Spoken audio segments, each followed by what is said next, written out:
can't believe we're ready for Learning Love, number 16. I gotta say though, I've had a week, and so this topic today kind of relates to the difficult week that I've had. This is I'm too sensitive lie.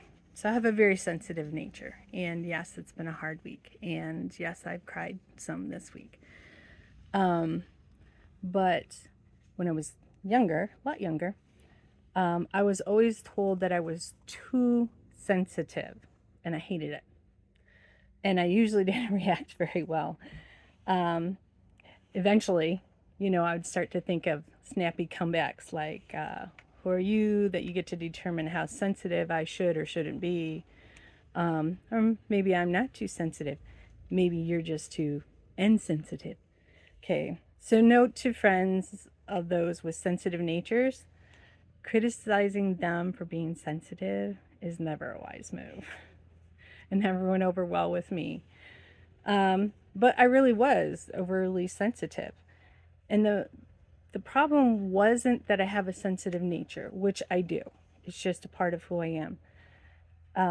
It's part of the way God created me. But my problem was that I had a wounded, sensitive nature. So, we grew up in a large family without a lot of supervision, as we've already mentioned, and there was a lot of wrestling and tussling, as well as maybe a few pokes and slugs. And when you get hit once on your arm, it hurts. But if you get slugged over and over and over again in the same spot, it gets bruised and tender to the touch. And I believe that's a good illustration of what happened to my sensitive nature. I received a lot of emotional hits growing up and was so wounded that even innocent comments made me very defensive. So there's a lot of great things about being a sensitive person. Sensitive people have empathy. They are compassionate and concerned for others. But when their sensitive natures get wounded, even harmless comments can inflict pain. Another word for sensitivity is tender-heartedness. And there are a lot of places where the Bible mentions the virtues of tender-heartedness. Get rid of all bitterness, rage, anger, harsh words, and slander, as well as all types of evil behavior. Instead, be kind to each other, tender-hearted, forgiving one another, just as God, through Christ, has forgiven you. That's in Ephesians 4:31 and 32, New Living Translation.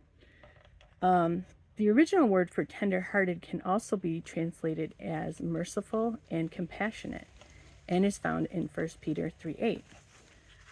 Finally, all of you should be of one mind, sympathize with each other, love each other as brothers and sisters, be tender-hearted, and keep a humble attitude. We're all created with personality traits, and those personality traits have positive aspects, and there can be negative aspects. When those parts of us get wounded, we overreact. So maybe your issue isn't oversensitivity like mine was. Maybe your hurt has manifested itself in anger. In either case, you're reacting to your wounds rather than the situation presenting itself. So it's time to dig down to see where it all started. Okay.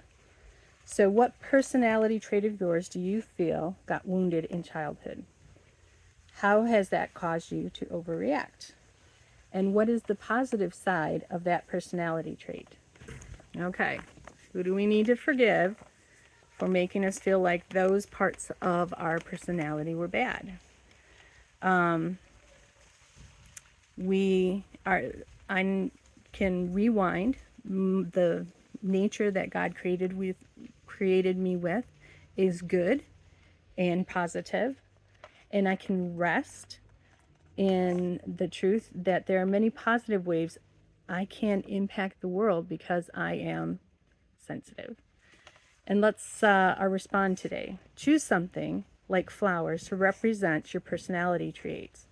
Create a bouquet, or create a piece of artwork like a collage or painting that represents the different aspects of your personality. And then write about that experience here. All right, so I got a project to do this week. Okay, see you soon.